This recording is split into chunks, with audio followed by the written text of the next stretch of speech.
Hamster and Gretel's first episode, while pretty fun, didn't do the best job of selling the show in my opinion. Now that's certainly not to say that it didn't have some good ideas in there, like Kevin figuring out where he fits as a superhero adjacent person wasn't the worst conflict for the story to focus on, and the villain of the week is defeated in an inventive, fun way. If you're a fan of Phineas and Ferb or Milo Murphy's Law, you're also probably going to really dig the humour. Unfortunately though, the good doesn't quite outweigh the bad.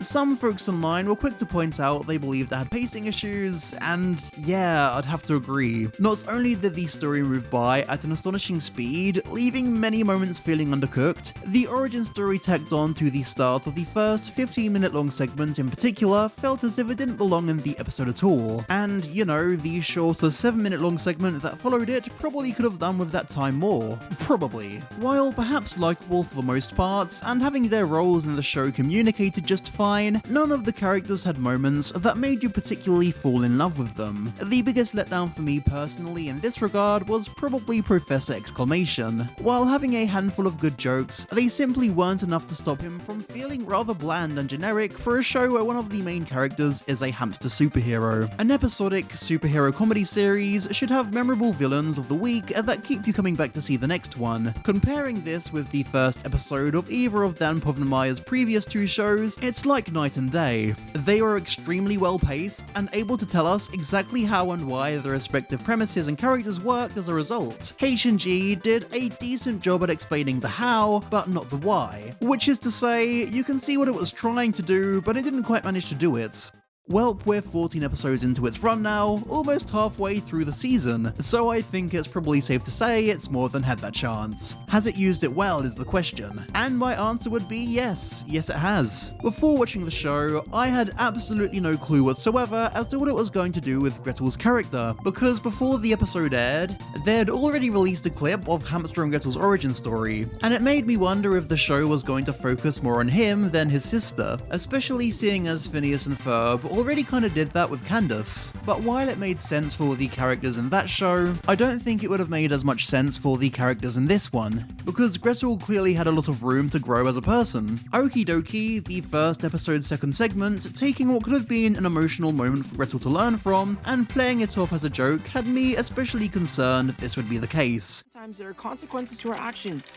Consequences that cannot be solved with just superhuman strength and speed and... What? Look! We fixed it with our superhuman strength and speed! And glue. And glue! We'll see you at home!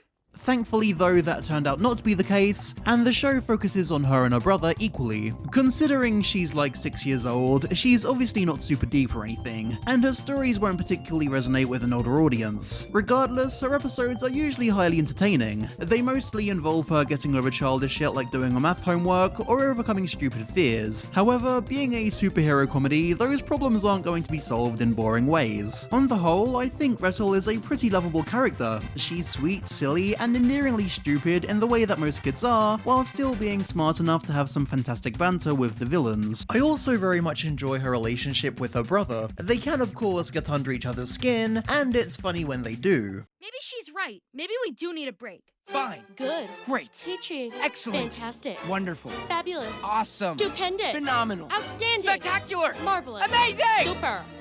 But the love they have for one another is ever present. Kevin is initially introduced as being this nice enough, but very archetypal older brother. All we're actually told about him is that he's angsty, cares about his little sister, and has a massive crush on a girl. Honestly, nothing too interesting to care about, and we're not given much reason to care either. After the first episode, however, he becomes a far more charismatic and interesting character. Outside of being an angsty teen, he's this incredibly socially awkward, goofy nerd. In other words, he'd just like me for real. Thankfully, the show drops the whole being disgruntled that he's the guy with no powers thing, and he ends up truly and fully owning it. What he lacks in powers, he makes up for by being brave in the face of adversity, and getting plenty of chances to show off just how resourceful he is. He never feels like he's tagging along for no reason, he genuinely contributes to the team, and I appreciate that a lot. I don't have all that much to say about Hamster. He's like Ferb, mostly silent, but having fire one-liners when he does speak, and that's all he needs to do. That said, his his stoic and sarcastic personality can still carry an episode or two. He's at his best when he's paired with Kevin, as Hamster has it out for the dude for literally no reason, and it's kind of hilarious. So yeah, the main characters are neat, but the supporting characters are equally solid. Fred, for example, honestly steals the show. You might expect her to be a Daria clone, but she's full of surprises. Don't steal from the banks, said don't steal from the banks.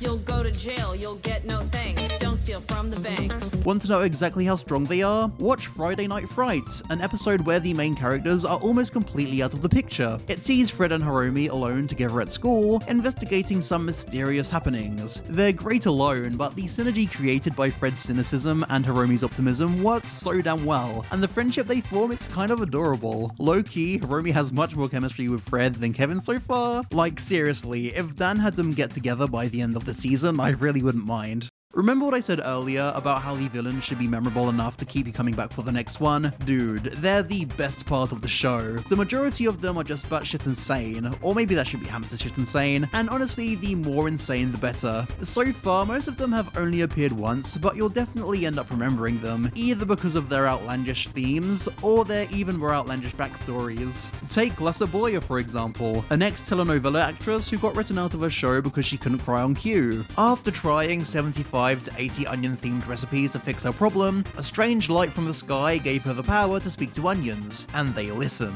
Now, she wants to make the world cry. Did I mention we're told all this through a ballad? Now, that's what I call camp.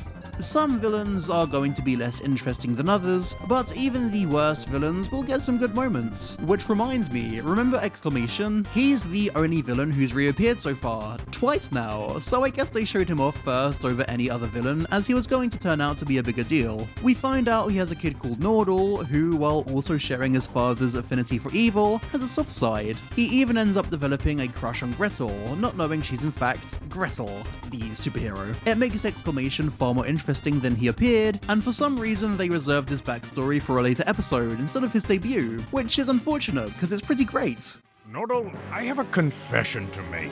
I'm a supervillain. What?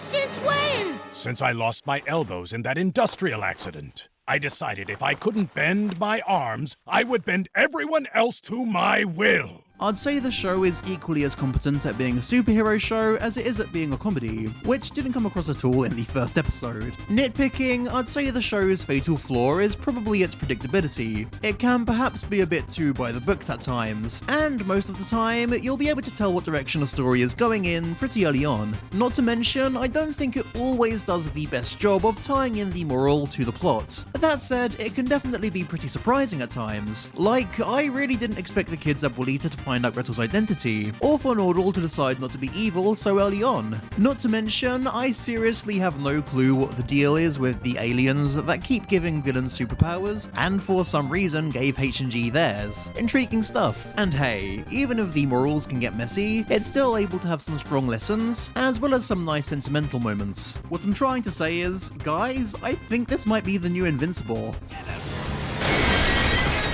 So yeah, even if you dropped off after the first episode, I highly recommend picking it back up. It's worth watching. And hey, you know what else is worth watching? The Wacky Deli's new Phineas and Ferb video, a big collaborative project that I contributed a segment for. Link to their channel in the description. Thanks so much for watching, subscribe to my channel, and join my Discord for more. See ya!